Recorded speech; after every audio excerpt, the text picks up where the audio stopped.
So our corkscrew step back is a patterning level drill that we want to be able to understand and pattern how we step back. We've learned through our clinic, through our seminars, and pretty much every one-on-one training session that kids just don't have a fundamental understanding of how to just step back in that hip alignment.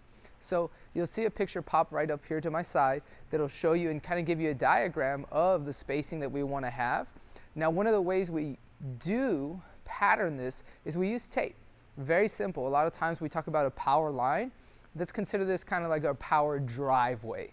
If we get an optimal hip alignment, ACIS, front hip bone, and you'll see in the picture attachment side of, our quadricep muscle, the rectus femoris. We come through here, kneecaps, second and third toe, and what I've done is I've actually put tape behind my heels so that if I move, you see that tape right there. So we line the tape up. You can do it as a parent, and all we're going to do is body weight corkscrews, okay? So when I'm here, my goal and my emphasis is when I step back, I want to follow those same rules. And so what I mean by those same rules is that when I'm here, hip, knee, second and third toe, the knee is on the outer part over that red zone, and then this knee over the tape, second and third toe, and I'm rotated inside the hip. If you haven't watched the hip socket foundations, go ahead and do that. So now I'm able to create that momentum and get to hip extension in this manner. So when I step back, our goals, remember I said that our hips don't shift. A lot of times we'll go outside that tape or we'll twist the foot, and you'll notice how my hips kind of become uneven, or we'll go inside right here and now my hips are shifted in the other direction. When I keep my alignment and I'm hip bone, knee, second and third toe, now in that position, you'll notice my hips are even.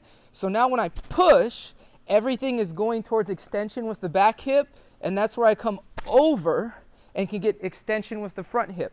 So patterning level drill, what we can do as well, load it. When we load it, it's going to give us an easier opportunity to screw in. We want that screwing motion to happen through this hip. It is not a lunge. It is not a just hinge. I can't step back and my butt goes back here, because what's going to happen is if I'm in a lunge position, look at the knee, it got over the ankle.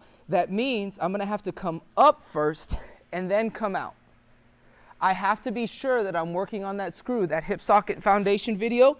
So when I'm here, the weight of the ball helps me understand keeping the knee over the red zone, and it helps me sit in this pocket by loading this hip, and now I can move through. So for a lot of people, it's going to be easier to do it with the ball. So start in front of your tape, red zone, knees out, step, step, step, step, step, step. Notice I'm not over rotating and going outside. I'm not getting out here and turning my hip. I'm not doing any of those things. I want to be sure that I'm stepping straight on that tape. Boom, boom, boom. That way I can get out. That's our corkscrew step back.